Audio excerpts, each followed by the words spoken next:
කියා කියලා එහෙම කියන්න වගේ දෙයක් නැහැ. කාලත් ඇයි හොඳේ. එපා කිව්වට මේක දැක්කම නම් අපේ ගෙදරින් මේක දැනගන්නවා.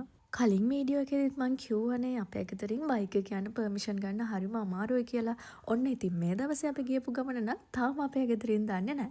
එදා වගේම ඔන්න අපි කොහෙද යන්නේ කියලාවත් හිතාගන්නේ නැතුව මේ විදිහට යන්න පටන් ගත්තා. මේ ලොකේෂන් එක මාර ලස්සනයි. මං කලින් වීඩියෝ එකෙත් මෙතන පොඩ්ඩක් පෙන්නුවා. අද මට හිතුණා මෙතන චුට්ටක් නැවතිලා යන්න ඕනේ කියලා. බලන්නකො මේ ඇහෙන සද්දත් එක්ක මෙතන කොච්චර ලස්සනයිද කියලා.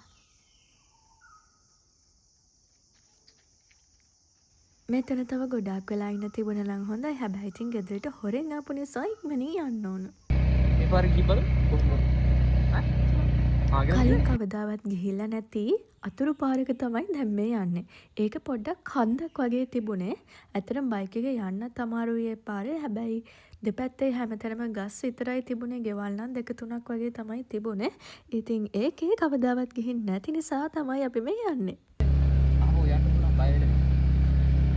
මේ හරිය හරිම නිස්කලංකයි. ඒ වගේම වැඩි මිනිස්සු නැහැ, වැඩි ගෙවල් නැහැ. ඒ නිසා ටිකක් බය හිතනවා වගේ තියෙනවා ඒ වටපිටාව. මේ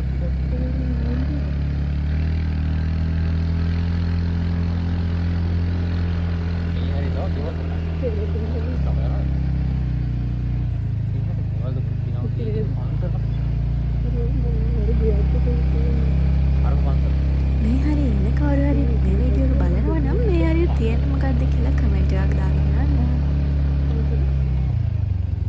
හරි පාරක් බලන්න. හක බලන්න එපා.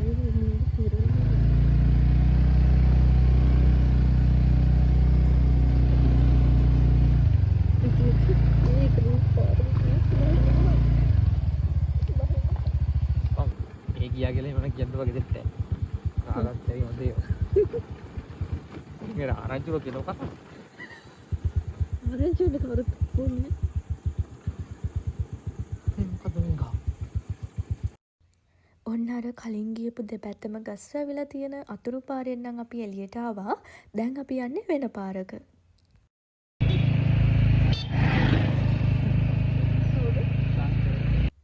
කලින් දවසේ නම් අපි මේ විදිහට ගියේ අවුව බැලලා ගියාට පස්සේ හවස් වරුවක. හැබැයි මේ දවසේ අපි ටිකක් කලින් ගියපු නිසා ගොඩාක් අවුව තිබුණා.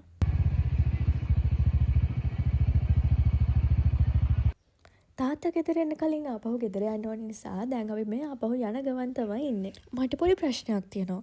බයික් එකේ යද්දී ඉස්සරහින් එක්කෙනා කියන දේවල් ඔයාලට හරියට ඇහෙනවදනේ? මට නම් දෙතුන් පාරක් අහනකම් ඒ දේවල් පැහැදිලිව ඇහෙන්නෙම නැහැ.